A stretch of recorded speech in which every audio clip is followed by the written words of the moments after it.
ఏం చెప్తారు సార్? అంటే ఒక్క విషయం అండి, ఈ 5 సంవత్సరాల్లో కూడా మరి ప్రసాదరాజు గారికి అవకాశం ఇచ్చారు. ఆయన ఏ రకంగా పనిచేశారు మీకు అందరికీ తెలిసిందే. ఎక్కడ అభివృద్ధి అన్నది లేదు. అంటే ఇప్పుడు వాటర్ త్రాగునీరు చూస్తున్నాం మేము ఓడిపోయిన ఈ 5 సంవత్సరాల్లో కూడా ప్రతి సందర్భంలో కూడా ప్రజల వద్ద ప్రజల్లో ఉన్నాం. ప్రతి గ్రామాల్లో కూడా త్రాగునీరు అన్నది ఎక్కడా లేదు.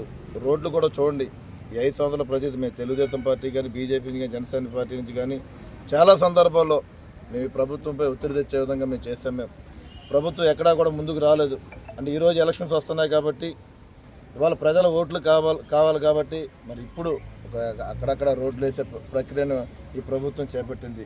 అదేవిధంగా జగన్మోహన్ రెడ్డి గారు మరి ఇక్కడికి వచ్చారు. ఇక్కడికి వచ్చి దాదాపుగా 3,300 కోట్ల రూపాయలైన 60 శంకుస్థాపనలు చేయడం జరిగింది. మరి నర్సాపురం నియోజకవర్గం విషయంలో ఏదైతే ఒక బస్ స్టాండ్ విషయంలో కానీ, లేకపోతే గవర్నమెంట్ హాస్పిటల్ కానీ, ఈ రెండే కన్స్ట్రక్షన్ జరిగింది తప్ప కానీ మరి వేరే రకంగా ఎక్కడా కూడా అభివృద్ధి అన్నది ఏ రకంగానూ లేదు. దాదాపు 3,300 కోట్ల రూపాయలు చెప్పారు.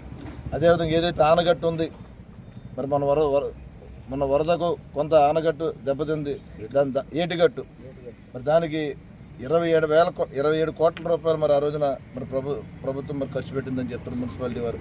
మరి ఎక్కడా కూడా మరి అది నాసి రకం రాళ్ళు వేసి దాదాపు 3-4 సందర్భాల్లో మరి గోదావరిలో కొట్టుకుపోయి అది అక్కడ నాసి రకం వర్కులు చేశారని చెప్పి ఈ సందర్భంగా తెలియజేస్తున్నాం. మేము మరి జిల్లా కేంద్రం ఉంది, మరి ప్రసాదరాజు గారు జిల్లా కేంద్రం మనకు రావాల్సిన దాన్ని మరి పక్క నియోజకవర్గం భీమవరం తీసుకెళ్ళిపోయిన సంగతి కూడా మీరు అందరూ కూడా గుర్తు చేసుకోవాల్సి ఉంది.